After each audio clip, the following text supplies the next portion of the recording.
I turned 30 today. People say 30 is still young. A new beginning. A time when life becomes more stable and clear. But as I sat alone at my small kitchen table, with only a single candle burning on a store-bought cake, I felt none of that. I felt lost. No great career. No big success. No stable relationship. No real direction. Just me, sitting in a quiet room that felt a little too big for my life. Then something caught my eye. A small wooden box sitting on the top shelf of my closet. A box I had kept for 12 long years, but never opened. It was the last thing my older sister Clara left for me before she walked out of our home and never returned. My hands were already shaking as I reached for it. The wood was old and scratched, but the ribbon around it was still the same faded blue ribbon she tied herself. Inside was a single envelope. My name was written on it in her handwriting. Neat, warm, so familiar. I opened the letter carefully. You may not understand this right now, but I want you to remember something. You are stronger than you think, and I love seeing the person you are becoming. I hope, someday, you become someone you can be proud of. My throat tightened. I was 18 when she left. I didn't understand anything back then, but reading her letter now, it felt like a goodbye. A quiet, gentle, painful goodbye. I wiped my face and asked myself the question I had avoided for more than a decade. Why did she leave? And why, without me? That night, I called my father. We hadn't talked much in years. He answered with a tired voice. Dad, why did Clara leave us? There was a long silence.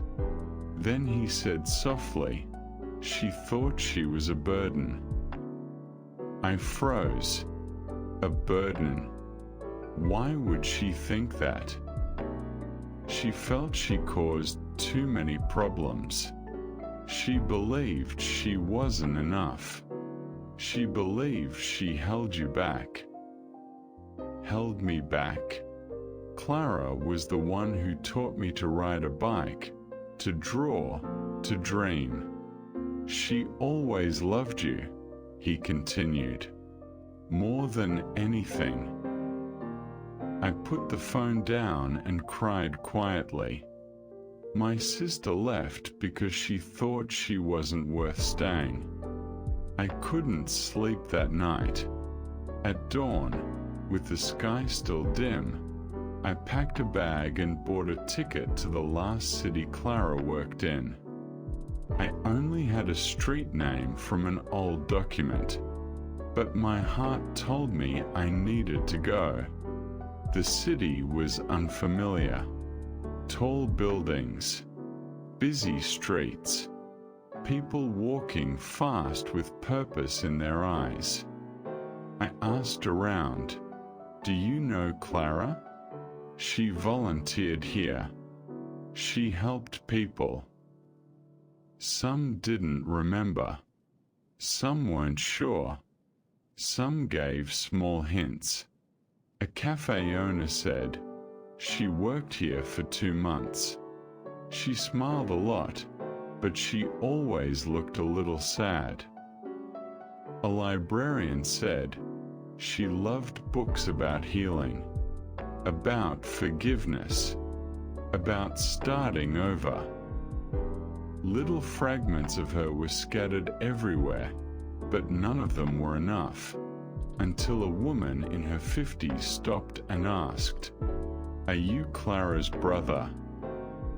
Her name was Marilyn, a staff member at the shelter where Clara volunteered. She invited me inside and sat with me. She spoke gently, as if she knew how fragile my heart had become. Your sister talked about you all the time. My breath caught.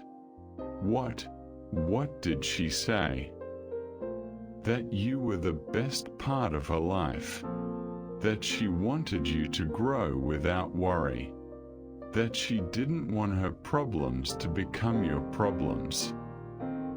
I shook my head. She wasn't a problem. She was everything good. Marilyn touched my hand. She didn't see herself that way. My eyes burned. Where is she now? Is she still in this city? Marilyn hesitated. Then she told me the truth that shattered me completely. Clara passed away 5 years ago. I stopped breathing. The room blurred. The world went silent. My sister was gone. Marilyn took me to a small, quiet room with boxes stacked along one wall. She pulled out a small white box labeled Clara in her handwriting. Inside were a few photographs she took, a notebook filled with small messages, and a sealed letter addressed to me. My fingers trembled as I opened it. If you are reading this, it means life took a path I couldn't follow. But I want you to remember something. You were never the reason I left. I left because I didn't feel worthy of the future, but I always believed in yours. On your 30th birthday, I hope you look at your life and see possibilities, not failures. Live bravely. Live kindly. Live the life I always hoped for you. I will always love you. Clara. I held the letter to my chest and cried like a child.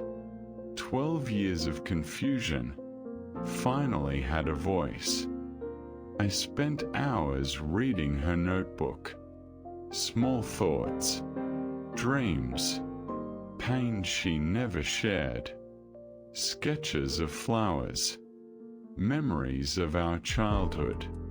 And on the last page, I hope my brother becomes someone who helps others the way I wished I could help everyone.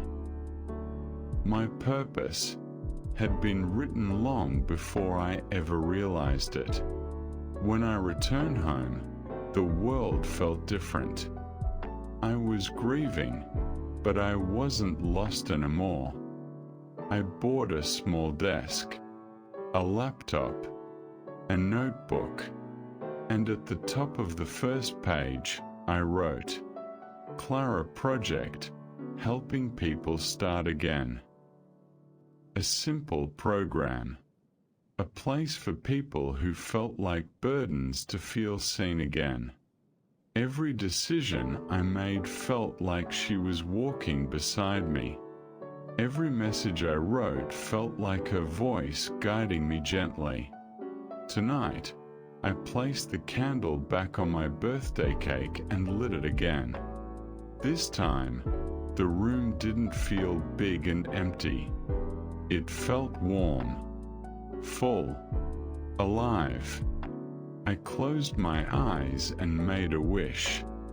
I want to live a life you would be proud of. And for the first time in years, I felt like I could.